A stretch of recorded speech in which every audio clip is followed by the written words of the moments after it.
Hey everybody, this is Kiana from Chance 436 Design Studios, and let's get started. This course, I don't want to say course, but this live recap is about identifying your brand and how to use Canva, because y'all are not using Canva properly. And it's just because you don't know. So I feel like once you learn, it's going to change the way that you use Canva in general, but it's also going to change the way you use Canva for your brand. Okay. So it is important to know what visual branding is, because a lot of your inconsistency is because you don't know exactly what you need, or, of course, your intent, but you don't know what you really need, what you really need to say, what colors you really need to have. You don't know it. And if you do know it and you just purposely not using it, you're wrong. So I'm going to teach you step by step what it is. So let's start with brand identity. Brand identity is what people or consumers see with your brand visually. Your logo, your colors, your photos, anything that they are going to see visually, that is your brand identity. That's why it's identity. So people have the capabilities to identify that's your brand. They should say, that's Chance 436, or that's 1001 Design Studios, or that's this. They should be able to distinguish your brand from anyone else's simply with those simple visual identity elements. A lot of brands do not have a visual identity, but they have a brand. That is a problem. You have a brand, but you have no brand identity because you use templates. Your colors are all over the place. Your fonts are all over the place. Your photos have no consistency. We don't know when you're going to post something. We don't know if we could trust it. You say you do something, you're not going to do it. It's just a lot. And to be honest with you, when you are trying to build a clientele, when you are trying to get new clients and stuff like that, I will not use the word customer, because we want clients, consistent clients. But if your consumer sees that you are not consistent, how in the world can they be consistent with your brand? I'm not going to purchase from anybody. I'm not going to utilize your services. I'm not even going to look at you. I'm not even going to follow you if you are not consistent with what you're saying and what you're telling me. If you don't even look like you invest in your brand, but you want me to invest in you, that's a problem. That's a red flag for me.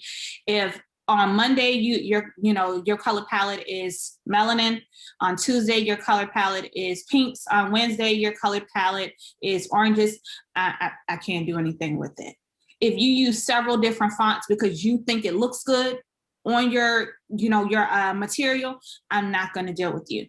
And you may think people don't take this seriously, but they actually do. And sometimes it's a psychological thing that you don't realize.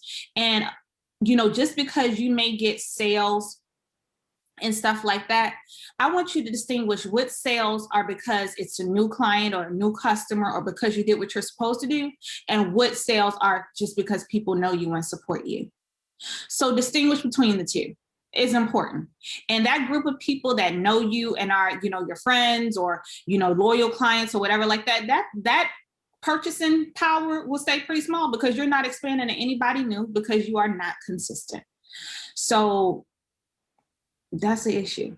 That should be a major issue. If you lack consistency, if you have extreme procrastination, then wait till you get yourself together, because you're going to waste your time and you're going to waste other people's time. And you're going to wind up keep starting over, trying to convince people that this is it, when it's not.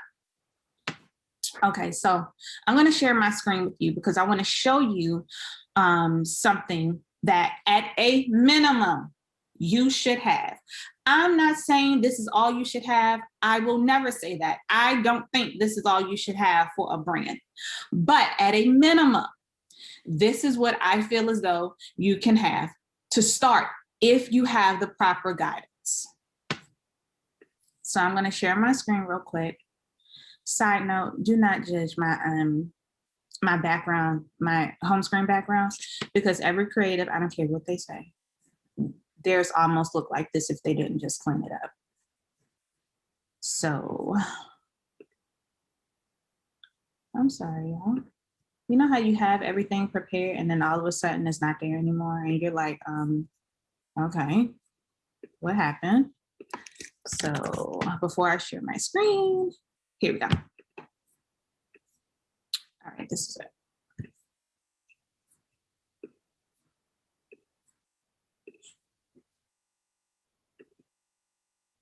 Okay, so you should be able to see my screen right here. You should be able to see something that says 1001 designs, 1001. The name of the folder, let me move the folder down a bit. The name of the folder is 1001. This is for a client. The name of her brand is 1001 Design Studios. At a minimum, you should get a branding guide. You should get a logo. You should get your fonts. You should get logo icons, and you should get templates. If you go to someone and they say, okay, well, you know, this is what it is for logos, and they leave you at that. Now, people do come to us just for a logo. I will always tell them, hey, this is the logo, but I suggest that you get these other things to make your brand consistent. If they decide to not go with it, then that's cool. That's them. But it's no way you can have a legit successful brand with the logo. That is part of the problem. I'd rather you invest and wait until you have enough investment for the whole entire, at least half of the package, instead of you saying, you know what, I'm gonna get a logo and I'm gonna wing it, because that's always gonna put you in a bad position, especially if you don't have the proper training to do so. So if they don't give you a branding guide, run.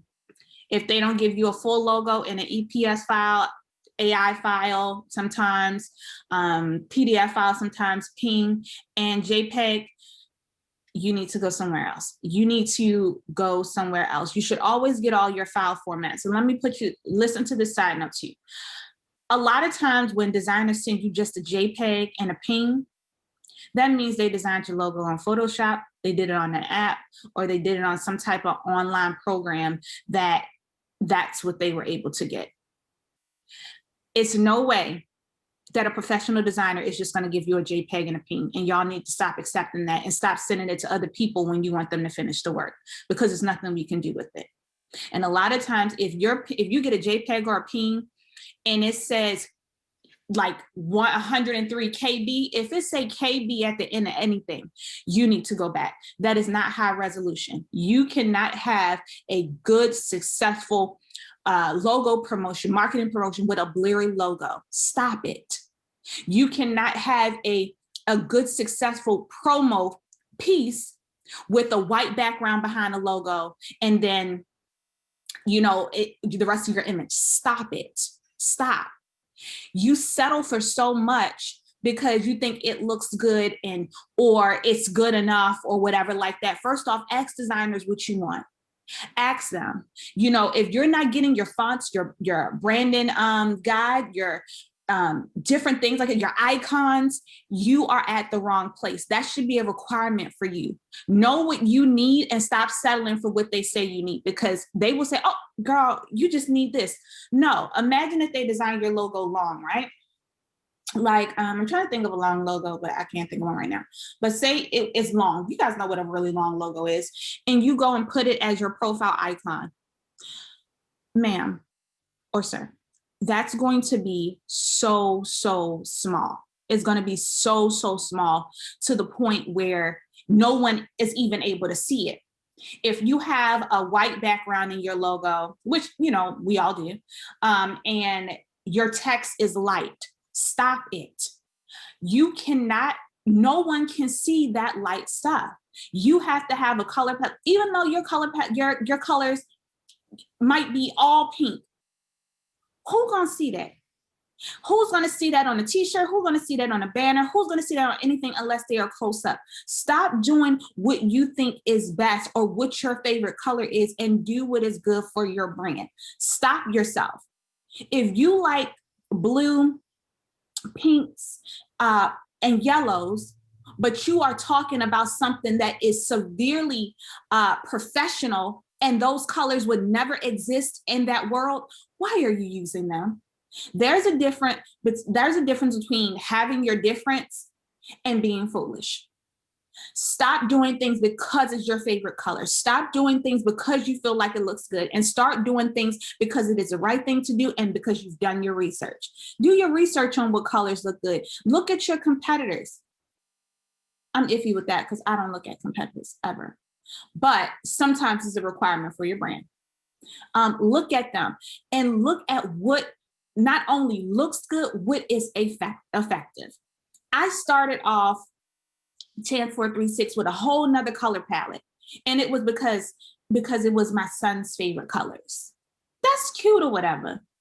But at a certain point, it was like, I didn't feel, it didn't look professional enough for me. It didn't say what I want to. It wasn't luxury enough, but it was my son's favorite color. So it meant something. No. And I changed it. And once I changed it, it started getting not just the response I wanted, started getting the look that not just I wanted, that was required for the audience that I needed. Stop doing things because it looks good. And then you want this audience that spends all this money on stuff, but your logo looks so mediocre with all these icons and all that in it. Why are we still using icons in logos as adults? As adults, why are we still using, let me rephrase that, juvenile looking logos in things as adults? That is ridiculous. If you look at all the brands that we like to buy from, whether it's like Chanel, House of CB, any of, I'm just naming clothes right now, even Fenty, you can look any of them up. They normally do not have an icon, or their icon is so custom that it goes with it. So people know that you do makeup. People know that you do hair. People know that you sell clothes. So why must you put an element in there to officially let them know? Stop. That makes your brand not only look a bit homemade, but it makes it look very it doesn't look good. It doesn't look good. And go and do your research before you say, okay, I just want this logo. I have redone so many logos on my own because I said, this ain't it. Sometimes the client likes them and sometimes they are stuck with what they have. And I don't push anybody. Ariel doesn't push anybody, but we let them be stuck with what they have because you know best. And then we watch the progress. It either stays the same or it doesn't move, because the audience that you really need to be reaching is not going to fool with you simply because of how your visuals look. They're not. So be mindful and stop thinking this is what I like, because everything that you need is not what you like. Now, back to the task at hand. So I just noticed I said all that, but my screen was still shared on this, but y'all okay. So we got our fonts, we got our icons, and we got our branding guide. So let's open up the branding guide. Okay. So a branding guide should look pretty cute. I've seen so many cute branding guides. It's absolutely ridiculous. Like, it's really, really cute. So this is ours. We got the branding guide. And what I love about Ariel, our content manager, is that she's very good with words. And she always loves for the client to know why they need something. She's not just going to say, okay, here, just you need to do this, or if the client doesn't understand, just go along. We explain why you need something, because it's really important for you to even understand why you need it. So we got the importance of why you need a branding guide and why you need to follow those guidelines. That's important. A lot of designers lack sharing information because sometimes they like to hold you hostage. We don't do that here. We share why you need it. We're tough. People will tell you I'm an acquired taste, but I do my job. Even the people that may not necessarily like me respect my business. And that means more to me than anything. Even people that may have been clients before, may have been friends before, they will still refer people to me because Kiana and Aria are going to do what they say they're going to. They're going to do their job and they're going to do it good. So the respect level that people have for me is amazing. And I absolutely can appreciate it. So this is the branding guide. Your branding guide at least should have your colors, your logo variations in your logo, and your fonts. So sometimes a lot of branding guides have like mood boards and stuff like that. I think those are so great. I think those are so cute. And ours, we don't necessarily have that because you may not know what to do with it. We give you those things in a different way. But the clients that do know how to utilize it, we will give you some of those things. But as far as the basic stuff, this is the basics for what you need. But those ones with the mood boards and all that stuff, those are really, really cute. We've done some of those when the client asks for those, because it'll be a big brand or a TV show or something like that. And they need that because they have a whole other visual team working with them. So yeah, you got your colors, your hex numbers. You see these little numbers under here? These are called hex numbers. These are a requirement because it's cute when you try to get close to the color, but it's not the same. So get your hex number so you can for sure know what your brand identity color is. It's super important, okay? You got your core logo, and you got a couple variations here. This one is just without the tagline, because even though you have a tagline in your logo, sometimes you need to get one without it. You also want an icon. The icon is going to give you some pop. We do our icons with the color palette. When we do them, when it is a requirement, because sometimes an icon is not a requirement because your logo is actually condensed enough to just be that.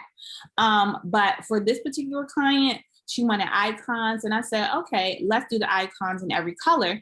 And then that'll even save her, more investment, because she can use those icons as her social media highlights, which are really, really cute when you put it together.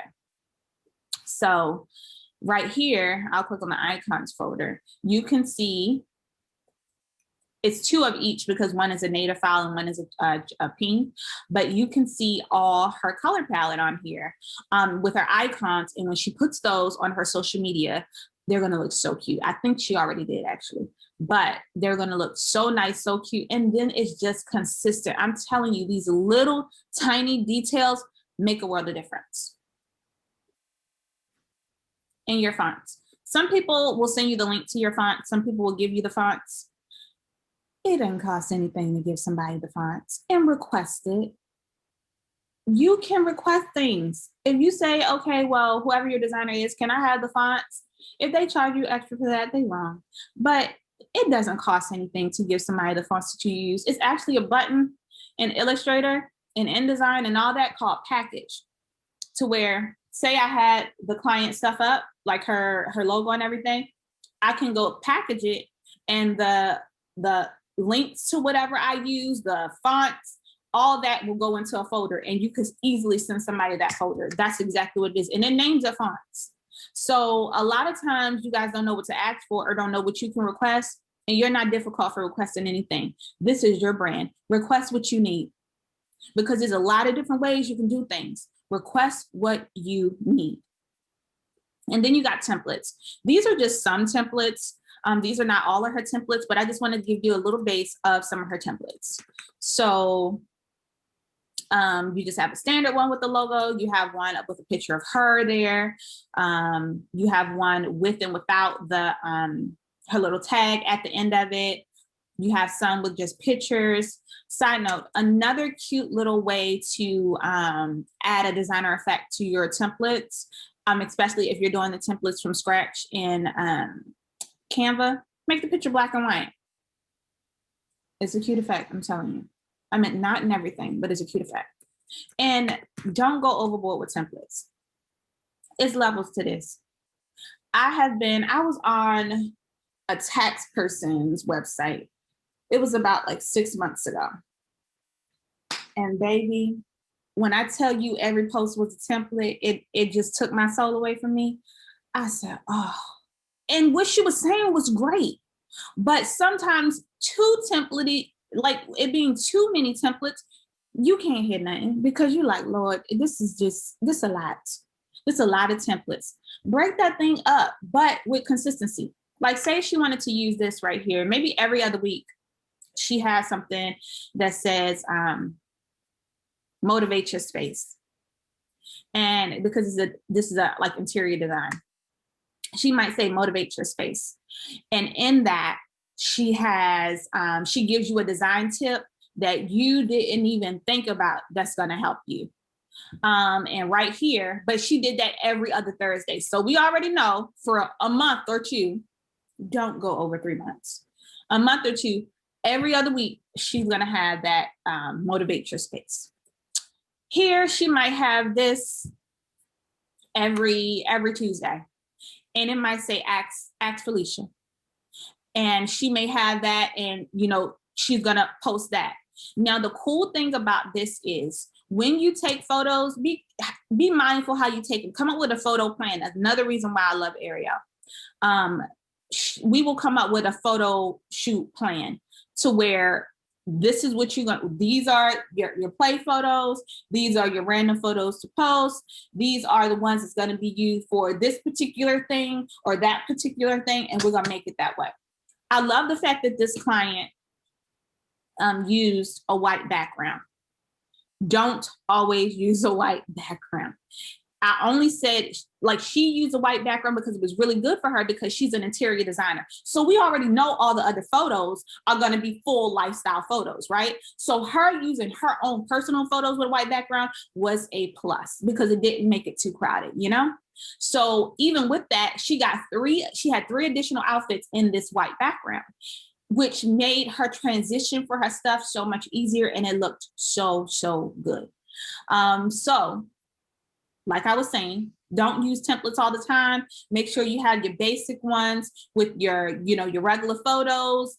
Split that thing up. Do not say template, template, template, template, template. And then all you're doing is talking. Like, stop it. Do some different angles with your photos. Utilize your phone. Don't use no grainy pictures. It looks like just a no investment. Don't use no grainy pictures. We all have phones that really do some stuff. And they are great, but you have to take the time to do what you need to do and make sure it's effective and make sure what you're saying is effective. So it's okay to use templates, but don't go overboard. Do more consistent things than anything. Like if your colors are purple, pink, blue, and yellow, it is the cutest thing. Like if you had a mug that was yellow, and you had it in front of your computer or something, make sure you get those Papa brand colors in there, because when you do your overall grid or you do your newsletter or someone's scrolling through your things to utilize your services, it is a game changer for them because it looks like you thought about it rather than randomly posting. I'm telling you, do it and do it consistently and watch how people gravitate towards you and how your clientele will change simply because of those elements. Nothing is a guarantee, but it does help a lot. Let me just put that out there. Because y'all will email me and like, Kiana, I didn't see a change in this. And then I'm gonna have to break it down because it's something that wasn't done properly, Okay, so let me stop the screen share for a second. So we got through that part. You know what you need for your brand. You should know. At a what? A minimum. That is not everything, but at a minimum. So now I want to show you Canva. Let me give you a disclaimer. Canva is a tool, not a savior, my girl.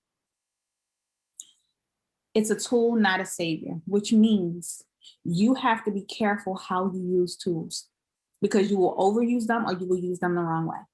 Okay? So when you pick a template from Canva, first, you should come with your own aesthetic and your own templates if you're going to use them, or your own aesthetic.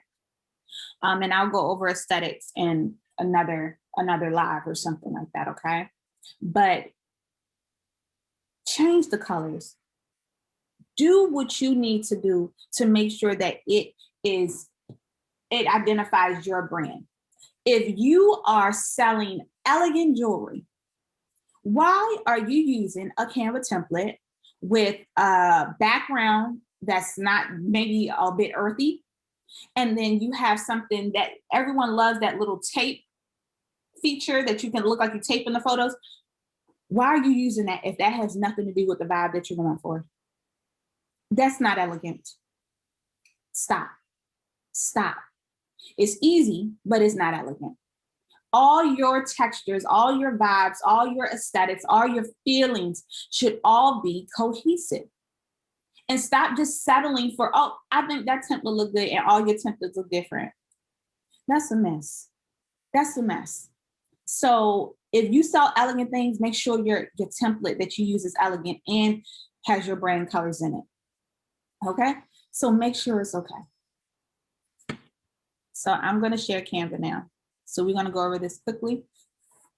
And then y'all let me know, like, if you have any questions or anything like that, okay? Oh yeah, I didn't close out some windows. I had to close up some stuff. Hold on. Oh my goodness. Okay, I think we're in it. Okay. So I'm gonna share this with y'all.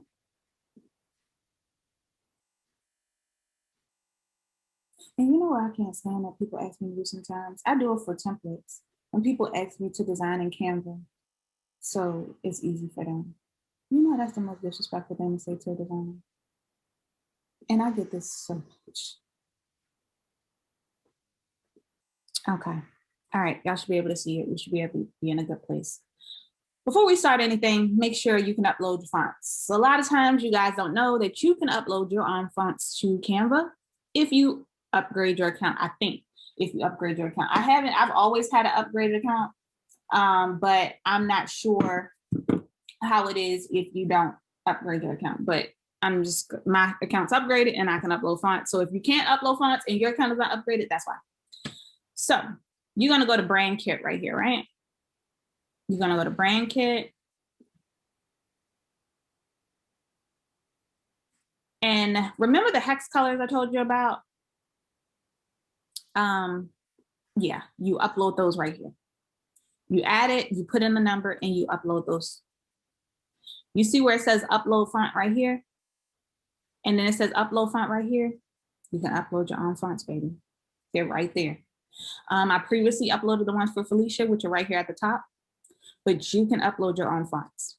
So when someone says, oh my God, like I just picked what was close. Oh my God, I just couldn't figure out how to do it. Y'all research anything else. Research stuff for your brand and take the time, like seriously. So you can upload it right there. And then we're gonna go back to the home screen. We're gonna create something and we're gonna create an Instagram post.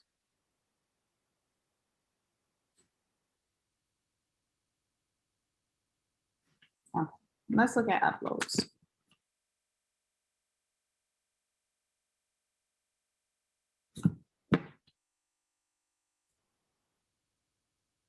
Let's look at uploads and push that over there.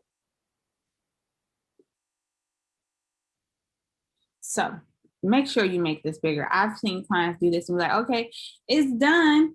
For who? No, make that, all your templates should be in squares anyway, unless it's a story template. So make sure you make it bigger, okay? And then you want to add on your text. Add text. We might say ask, like we said, ask before.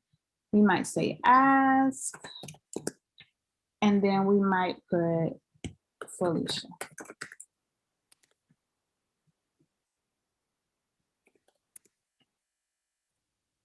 But we're going to use her fonts, right?